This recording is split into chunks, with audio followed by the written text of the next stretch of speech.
Hey, and welcome to today's video where I take a carburetor from a 1964 Allstate that looks like it's about that old.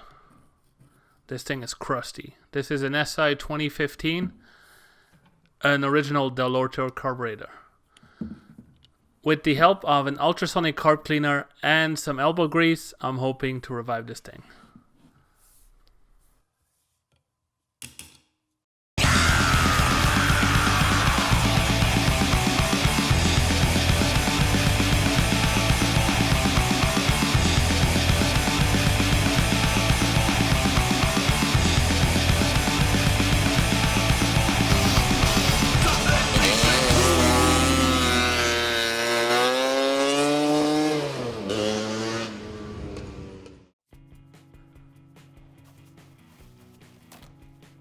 So the story behind this carburetor is that we basically found it in a garage in a friend's parts bin.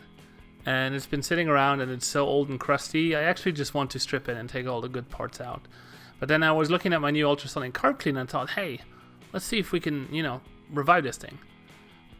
I started off by basically just stripping it down. Here I take the air filter off, which is cool because you can see the original old 60s Piaggio logo on the back. And the mesh was pretty intact, so I'm sure we can save this air filter. Most stuff came apart actually pretty easily, but the worst part about it was the smell. A mix of old gas, varnish, and what can only be described as rat poop and barn smell was just so strong, and it made me gag a few times.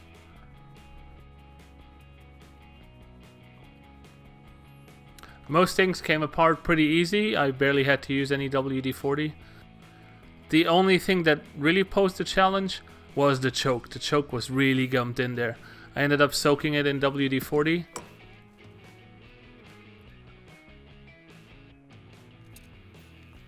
And after a little bit of back and forth with a set of pliers, it came out.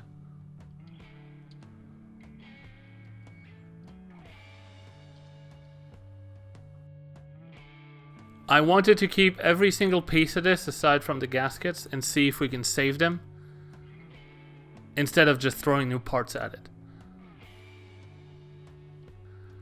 The parts that were the most gummed up was the float bowl and the fuel inlet. You can see here it's like a thick tar. It wouldn't even come off with a simple screwdriver or to scratch it off. And the carburetor itself was covered in what can only be described as rat poop. It was gross. I'm glad I was wearing gloves. The pieces themselves were heavily oxidized or rusted, and I was hoping to get the dirt off with the ultrasonic parts cleaner and attack all the oxidation with a little bit of elbow grease. Enter my new ultrasonic parts cleaner. This is the 3-liter version that's just big enough to put a carb box in it. You start off by plugging it in, putting some water in it, and letting it heat up. I often preheat my water just to save some time. And then today we're going to use Pine Sol. You can use a variety of different products. I just had Pine Sol at hand and it should do the trick. I set my cycles to 30 minutes, which is the most. Put my carburetor in and was getting ready to fire this thing up. Temperature is at 55 degrees, which is proper, and I'm starting it up. You can see immediately how the machine gets to work and starts scrubbing off all the little pigments of dirt off of the aluminum.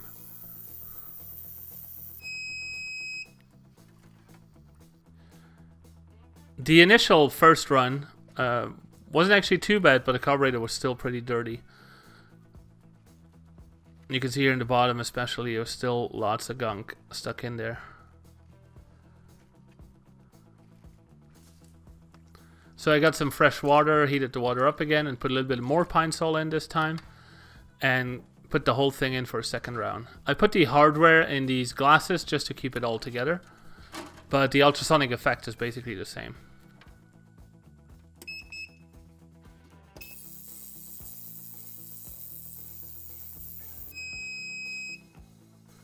A second and third round with a little bit of scrubbing, and the carburetor came out pretty clean. I really liked the way it looked.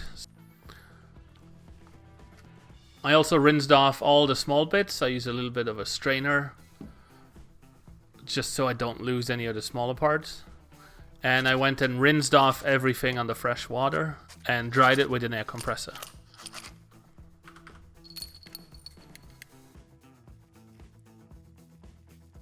Some parts like the fuel inlet and the float bowl required some special attention, so I soaked these in very aggressive carb cleaner. You can see all the goo that's coming out of there.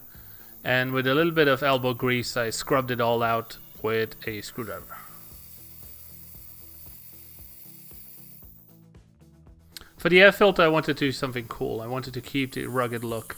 So I used 80 grit sandpaper roll on my Dremel and cleaned up most of it. With some WD-40, I got all the rust off. And then I used Overtroll paint conditioner, it's like a rust inhibitor, and scrubbed it into the metal. This seals up all the rust and it won't rust any further. And if you remember how stuck the choke was, the choke itself was also really stuck. It took a while and lots of WD-40 to loosen it up, but eventually I got it cleaned and it was moving freely again. There was lots of corrosion on the hardware. I actually just used a drill bit, and without applying too much force, not to bend it, I just sanded it off basically. And then polished it up with some 000 steel wool. It looked the part. All the parts now are dry and ready for assembly, and damn, they look good. Remember how shitty this looked before? For the assembly, I had to make up a throttle hook because I didn't have one. But there are no new parts aside from a new fuel filter and the new paper gaskets. Everything else is still the old part that was in the carburetor, including the jets.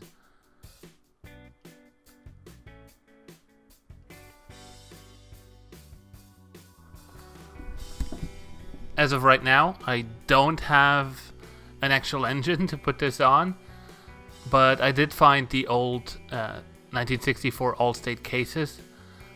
I also found the 3-speed gearbox, so I gotta just, gather some other stuff like crankshaft and cylinder, and then hopefully put this together. I think it'll be a cool little project to show you later down the line this year. With the air filter, it's the last piece that goes on. This little carburetor restoration is done. I really like this rugged patina look.